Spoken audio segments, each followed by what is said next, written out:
या 27 मार्च की board exam का प्रिपरेशन कर रहे हैं, उनके लिए मैं आज यह बताना चाहती हूँ कि 3 घंटे लिखने के लिए और सिर्फ 15 मिनट आपको क्वेश्चन पेपर पढ़ने और स्ट्रैटेजी बनाने के लिए खास करके मिलता है।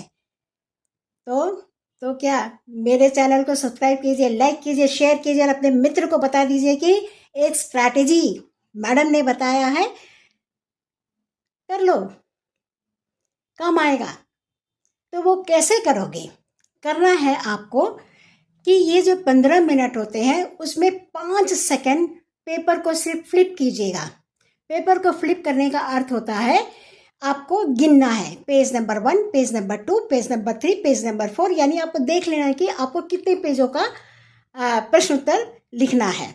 फिर जो 5 सेकंड होते हैं, हर एक पेज को ऊपर से नीचे एक बार स्कैन कर लीजिएगा। स्कैन करने का अर्थ होता है कि आप अपने आँखों से स्कैन करना है, कोई स्कैनर आपको नहीं दिया जाएगा ना, तो आप ले जा सकते हो। तो स्कैन करके ये देख लीजिएगा कि पेपर नंबर 1 में पेज नंबर 1 में कौन से क्वेश्चन है, पेज नंबर 2 में कौन से क्वेश्चन है, पेज नंबर 3 में कौन से हैं। तो इसमें क्या होगा कि जब आप लिखने बैठोगे तो आपको अपने आप ही पता चल जाएगा कि पेज नंबर 1 में खंड क है, पेज नंबर 3 या 4 में खंड ख है। तो बहुत ही आराम आपको से आप लिख सकते हो। अब देखिए, आता है आप लोगों को 4 मिनट जो रहेगा वह आप सिर्फ क्वेश्चंस फ्रॉम द लेसन पढ़ लीजिएगा, जिसमें आपका स्पर्श है, संचयन है, उसका प्रोस पोएम और क्वेश्चन आंसर आपको मिलेगा। 5 मिनट्स आप दीजिए ओनली फॉर खंड घ, क्योंकि खंड घ जो है रचनात्मक लेखन के लिए, रचनात्मक लेखन के लिए आपको बहुत कुछ लिखना पड़ेगा। सूचना लेखन है, विज्ञापन लेखन है, आपका अनुच्छेद लेखन है, पत्र लेखन है, फिर स्टोरी और ईमेल लेखन है। तो 5 मिनट्स आप उसको एक बार देख लीजिए कि चॉइस रहता है उसमें कौन सा आपको सबसे बेटर लग रहा है। 3 मिनट जो है वो खंड ख को दीजिए। खंड ख में क्या है? खंड ख में व्याकरणिक इकाई है, वो जो 16 अंकों का होता है, वो एक बार आप लोग देख लीजिएगा। उसमें भी चॉइस रहता है कि आपको कौन सा सरल लगता है। अब बाकी बचे हैं 2 मिनट 50 सेकेंड्स, उसको आप खंड क को दे दीजिए। खंड क को क्यों देना है? क्योंकि उसमें पैराग्राफ होते हैं, जिसमें अपठित है का है, फिर पठित लेसन्स का है, पठित पोएम का होता है। तो उसमें प्रश्न ही, आप सिर्फ पैराग्राफ पढ़िए, प्रश्न को मत पढ़िएगा।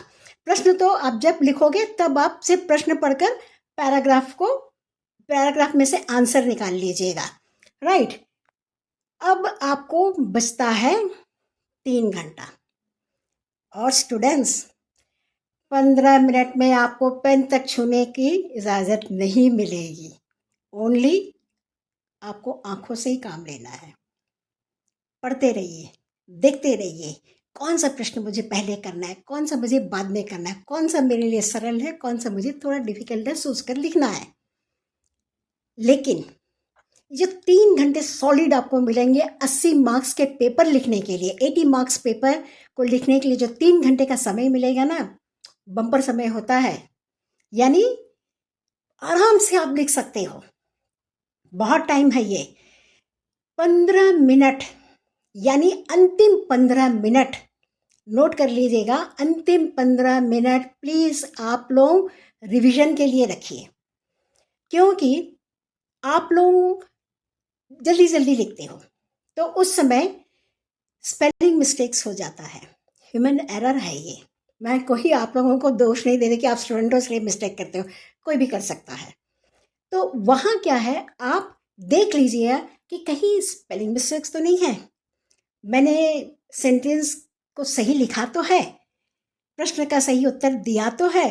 ये आप लोग अवश्य देख लीजिएगा, क्योंकि जो भी आंसर आप लिखोगे, सॉलिड अंक मिलते हैं, वरना हाफ मार्क्स आपके स्पेलिंग मिस्टेक्स में चले जाएंगे। So please don't do this one. 15 minutes last 3 hours का जो है वो अपने पास रखिएगा। तो 2.5 घंटे में आप लोग अपने 80 मार्क्स के पेपर को कंप्लीट कर लीजिए, है ना मज़ेदार? अच्छा, तो सब्सक्राइब क्यों नहीं किया, लाइक क्यों नहीं किया, शेयर क्यों नहीं किया अपने मित्र से? जेलस हो हाँ कि वो मार्क्स लेकर आ जाएगा और आप पीछे रह जाएंगे? ऐसा नहीं होता है। आप जितना ज्ञान बांटोगे ज्ञान आपके पास वापस आते रहेगा, राइट? तो इसलिए ज्ञान लीजिए मुझसे, ज्ञान बांटिए अपने मित्रों को, क्योंकि सब्सक्राइब करना है ना। तो ऑल द बेस्ट स्टूडेंट्स, इस तरह के आप लोगों को मैं छोटे छोटे टिप्स लेकर आती रहूँगी, आप लोगों का रिवीजन करते रहूँगी और 2027 बोर्ड में एकदम 100/100, क्योंकि ये हिंदी ट्विटर ट्रैक की गारंटी है। All the best student, thank you and love you.